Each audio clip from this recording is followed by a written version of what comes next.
यहाँ पर आपको जो भी क्वेश्चन दिए गए हैं गॉसियन क्वेश्चंस को करना चाहिए आपको। पहला है which is more acidic, alcohol है आपके पास, D2O है, CD3 है वगैरह। देखिए ऑप्शन नंबर सी तो हो नहीं सकता क्योंकि इसमें एसिडिक हाइड्रोजन नहीं है।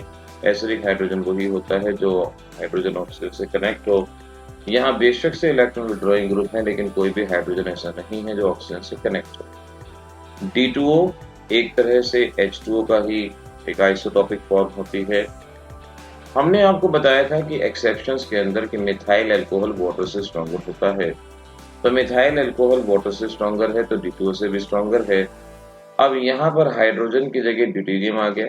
हमने आपको एक बात और बताई थी, mass number directly proportional to minus I effect. तो यहाँ पर क्योंकि ये मिथाइल अल्कोहल से ही बना है, मिथाइल अल्कोहल वाटर से ज्यादा होता है और ड्यूटेरियम आ जाने की वजह से अब क्या होगा, इसका माइनस आई इफेक्ट ज्यादा होगा और एसिडिक स्ट्रेंथ ज्यादा होगी।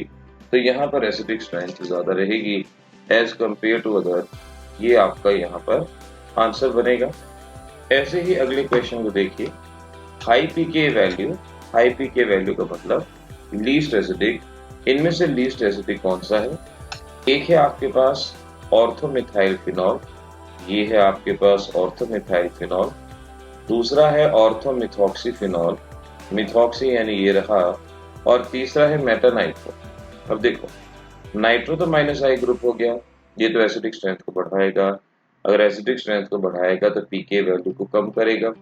CH3 आपका प्लस आई होता है, OCH3 माइनस आई होता है। तो अगर आप कंसेप्ट को पूरी तरह से नहीं जानते तो हो सकता है कि आपका जवाब ये निकल के आए कि आप कहें ऑर्थोमिथाइल फिनॉल वीक एसिड है क्योंकि उसका प्लस आई इफेक्ट है। लेकिन यहीं पर एग्जामिनर आपके साथ चाल खेलते हैं, बाजी खेलते हैं। यहाँ पर ध्यान रखना है ऑर्थोमिथॉक्सी के अंदर क्योंकि इंट्रामोलिकुलर हाइड्रोजन बॉन्डिंग होती है, इस वजह से प्रोटॉन का लॉस नहीं होता और ये हमारा वीक एसिड होता है। इसकी पीके वैल्यू कम है। ध्यान रखिएगा ऑर्थो इफेक्ट सिर्फ कार्बोक्सिलिक एसिड में काम करता है, फिनॉल में काम नहीं करता है। तो यहाँ पर हाइड्रोजन बॉन्डिंग की वजह से ये वीक एसिड कहलाया जाएगा। Remember which of the following poses high K value. High K value का मतलब आपको बताना है स्ट्रॉन्गर एसिड कौन सा है। पहला है आपका क्लोरोएसिटिक एसिड। क्लोरोएसिटिक एसिड का फार्मूला ये बना, क्लोरोएसिटिक एसिड का फार्मूला ये बना। ऐसे ही ब्रोमो एसिटिक एसिड का फार्मूला आपके पास ये बनता है। अब इनमें से जो स्ट्रॉन्गर होगा के वैल्यू ज्यादा होगी। क्लोरीन, फ्लोरीन, ब्रोमीन हम जानते हैं माइनस आई इफेक्ट क्लोरीन का ज्यादा होता है।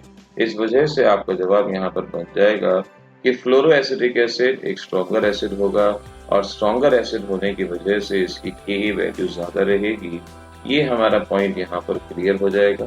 तो आपके पास क्वेश्चन चाहे एसिडिक स्ट्रेंथ के बेसिस पे आए, चाहे के बेसिस पे आए, चाहे पीके, इंडक्टिव इफेक्ट में जो आपको बेसिक बातें बता रखी थी उन बेसिक बातों को ध्यान में रखिएगा और उन बेसिक बातों को ध्यान में रखते ही आपके सभी क्वेश्चन आसानी से सॉल्व होंगे। जब तक आप थ्योरी को 3 या 4 बार अच्छे से नहीं कर लेते हैं तब तक आपसे मल्टीपल चॉइस सॉल्व नहीं होते हैं। अगर आप भी इसी प्रॉब्लम को सिखा रहे हैं कि मल्टीपल चॉइस सॉल्व नहीं होते तो इसका मतलब आपको वर्क करना है प्रॉपर रिवीजन पे। बार बार चैप्टर को रिवाइज करने की जरूरत होगी, तभी आप उसके अंदर एक स्ट्रॉन्ग बेस बना पाएंगे। Which is more basic. अब आपको यहाँ पर कुछ चीजें दी गई हैं, पूछा गया है कौन है ज्यादा बेसिक। एल्कोहल की खास बात होती है कि एल्कोहल एसिड भी है और एल्कोहल बेस भी है। ये अपने इलेक्ट्रॉन पेयर को डोनेट करने की वजह से बेस की तरह बिहेव करते हैं और ये भी हमें पता है basic strength directly proportional to plus I. ये प्लस आई की डायरेक्टली प्रोपोर्शनल। मिथाइल और इथाइल ज्यादा प्लस आई इथाइल का होता है। तो हमारा जवाब option number B without any exception हमारा जवाब यहाँ पर बन जाएगा और ये हमारा आंसर ये आ जाएगा। अगला क्वेश्चन देखिए, which of the following poses high pKb. High pKb का मतलब हो गया जहां पर बेसिक कैरेक्टर कम होगा, ये आपसे पूछा गया। ऑर्थोमिथाइल एनिलीन यानी ये अगर आपका इसके अंदर ऑर्थो पे मिथाइल ग्रुप है, अगले में ऑर्थो पे इथाइल है। हमने आपको सिखाया था एनिलीन के अंदर प्रेजेंट होता है, एनिलीन के अंदर आता है ऑर्थो इफेक्ट और ortho substituted aniline weak base होते हैं एनिलीन के कंपैरिजन में।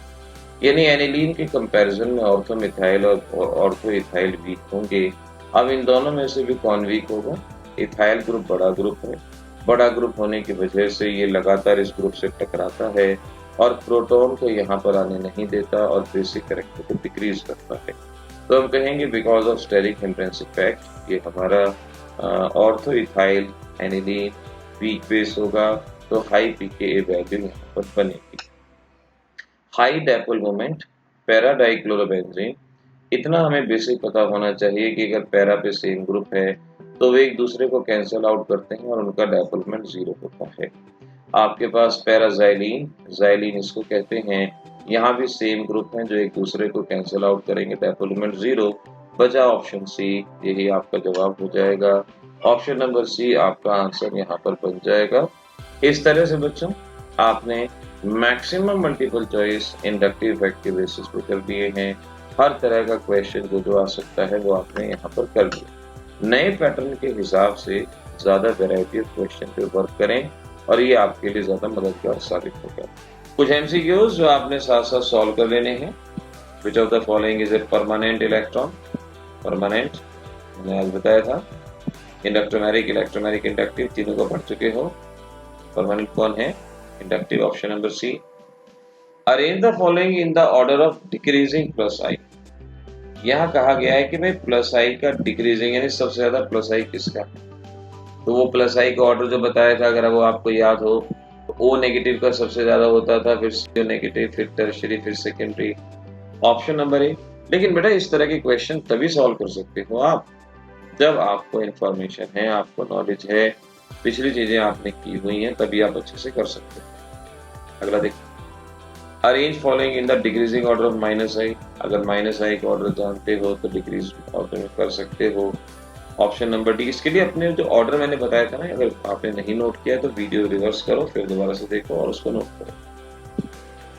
विच of the following is an application of inductive effect? Inductive effect की application bond length, plus I effect bond length बढ़ाता है, माइनस आई घटाता है। डायपोल मोमेंट, स्ट्रेंथ, कार्बोक्सिलिक, तीनों के तीनों इफेक्ट हैं, यानी option number D. All the mentioned properties can be explained by the inductive effect, remember. अगला देखिए, relative basic strength of amine does not depends upon.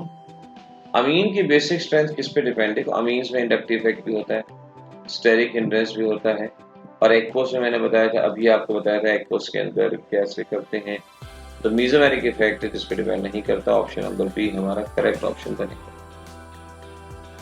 Due to presence of CX polar bond, polar मतलब negative और positive charge का होना in alkyl halide, alkyl halides are, भाई जितना polar character होता है ना बच्चों उतनी रिएक्टिविटी ज्यादा होती है। चार्जेस होंगे तो इलेक्ट्रोफाइल न्यूक्लियोफाइल आ पाएंगे, अटैक कर पाएंगे।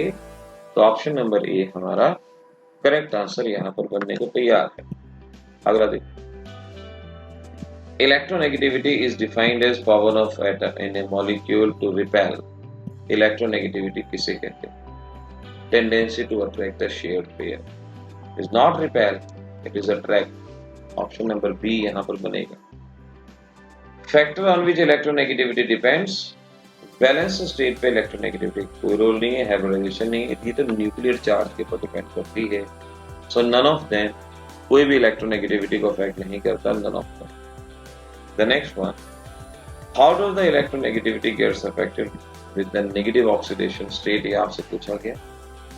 भाई नेगेटिव ऑक्सीडेशन स्टेट है, जैसे किसी पे negative oxidation state, more electronegative atom लगा दिया, ये अपनी तरफ इलेक्ट्रॉन को खींचेगा और इससे ऑक्सीडेशन नंबर को डिक्रीज करेगा। Option number A. Electronegativity of sp2 hybridised orbital, अभी याद करने का क्वेश्चन है, 2.75। sp2 हाइब्रिडाइज्ड ऑर्बिटल की इलेक्ट्रोनेगेटिविटी का ऑर्डर इस तरह से। फिर हम नेक्स्ट क्लास में कंटिन्यू करेंगे हमारा अगला टॉपिक जो कि रहेगा रेजोनेंस। तब तक के लिए ऑल द बेस्ट।